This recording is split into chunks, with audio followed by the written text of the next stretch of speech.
Yan, muli tayo nagbabalik. Muli tayo nagbabalik para lang ma-motivate ko yung mga sabungero or yung mga nagbabalak na na tumalpak online. So guys, tulad ng mga nasabi ko, huwag kayong susubok na tumalpak dahil yung mga pera nyo masasayang lang. Okay nang ina, nasayang yung sa akin. So kahit masakit, kailangan tanggapin dahil continue lang yung buhay. Eh talaga yung buhay. Minsan nasa taas ka, minsan nasa baba. So ito ay kwento ko lang, karugtong lang to ng na vlog ko nung nakaraan. Natalo ako ng 200,000. So natagdagan na naman siya sa kagustuhan bumawi. So nawala yung 30,000 ko. 30,000 ko nawala. Nawala na naman sahod ko sa call center. Ubus na naman. So, sa una, nanalo ako ng 10,000. Although, binago ko yung strategy ko siya, binago ko guys. Nagbabasa naman ako ng comment nyo guys, pero minsan, totoo yung sinasabi nyo, minsan, hindi. Minsan may nagsabi, araw-araw, diskarte, 500 lang or 1,000, goods ka na. Tapos kinabukasan na naman. So, may times maswerte ka doon, pero may araw din na maalat. Ano ibig sabihin ng maalat? So, hindi lahat ng araw panalo ka. So, try ko yung strategy na yun. 500, pag matalo kong 500 sa isang araw, out na ako. Effective, pero ba't ganun? Pag kinabukasan na naman, natalo siya. Tangina. Talo, punyeta. Nakakainis. Kasi yung mga napanunan ko yun, nawala eh. Nakokontrol ko na yung sarili ko, hindi na ako nag-iinit. Pero, mali na talaga. So, yung panalo ko, bumili ako ng electric fan ko. Tapos, kinuha ko lang yung puhunan ko. So yung panalo ko sa 10,000, pinabayaan ko na lang kasi takay na ganun talaga yung sugal. Pag inaisip mo, may stress ka na lang, punta. Pero ako, hindi ako umiyak, pero putragis. Guys, isipin nyo mabuti. Yung pera nyo, huwag nyo itatalpak. Sana mahirap yan, mahirap. Saka kung kinarir nyo na yung pagsusugal na yan, mahirap nang alisin. Pero ako, strategy ko, since tangina, sabi ko, puta, nagdagan na naman yung talo ko. Okay na yun. So, yung ginawa ko guys, pinaka-effective na paraan. Nanalig ako kay Lord. Binigyan niya ako ng sign na i-install yung GCash. At yung SIM card ko is itapon na or baliwalain. At ibabaling ko sa iba ang aking oras pag ako'y nakakaisip na tumalpak. Kasi may demonyong bumubulong guys eh.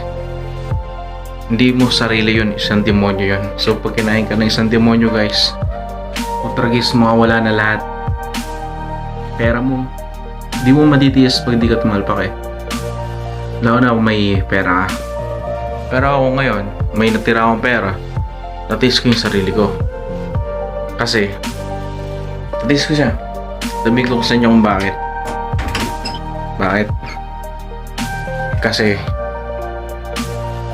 in-install ko yung GCash ko, in-install ko siya, tapos yung SIM card, inalis yung mga site ng Pitmaster or WPC, nag-left sa mga group chat, sa mga agent, tinalikuran ko lahat yan.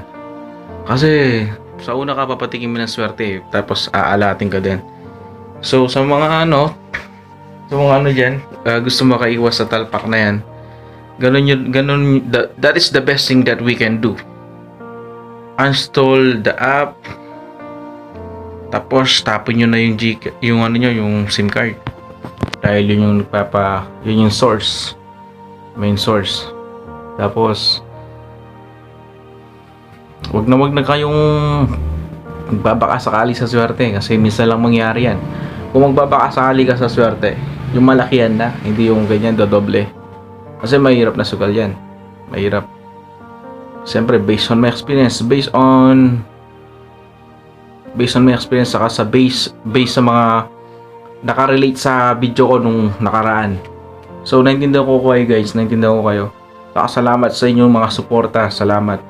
Ako, nag-vlog ako para lang ma-motivate ko kayo na tigilan na tong online sabong. So ako, hindi ko lahat inihikayat. Yung mga gusto lang na magbago. Gusto lang na ayusin ang nasirang buhay, nasirang pamilya, kasi nakakasira ng pamilya yan eh. Nakakasira talaga. So magdasal tayo guys, magdasal. Dasal tayo, saka ibalik natin sa iba yung natin, yung oras sa pamilya. May pagkwentuhan tayo.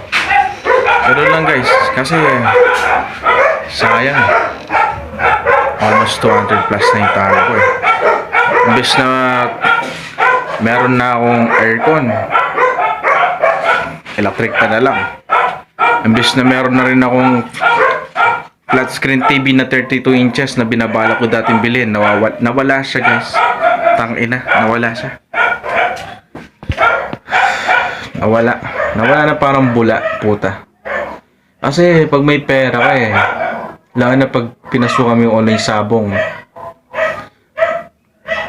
kakainin ka talaga ng sistema. Kakainin ka ng sistema. Kahit na anong disiplina mo. Disiplina ka. Kahit may kota ka sa isang araw, di naman talaga lahat ng araw swerte ka boy. Di ganun kaibigan. Saka yung sinasabi nilang 8 buhay kaibigan, minsan nangyari sa akin yung try ko 5K. So ano lang ako ng 500. So tinataasan ko lang na 100, talo pa rin ako. So 5 hits, 5 sultada na lost streak, putang ina. Ang malas-malasan ng puta. Hindi ako naniniwala sa mga 5 buhay, 8 buhay na yan. Kaya hindi ako po naniniwala. Sa kung totoo yun, alam mo sarili mo, saka di mo talaga araw yun, tangina. Tana, inalat ka na 5 beses, tutuloy ka pa sa pang-6. So ubusin talaga yung pera mo.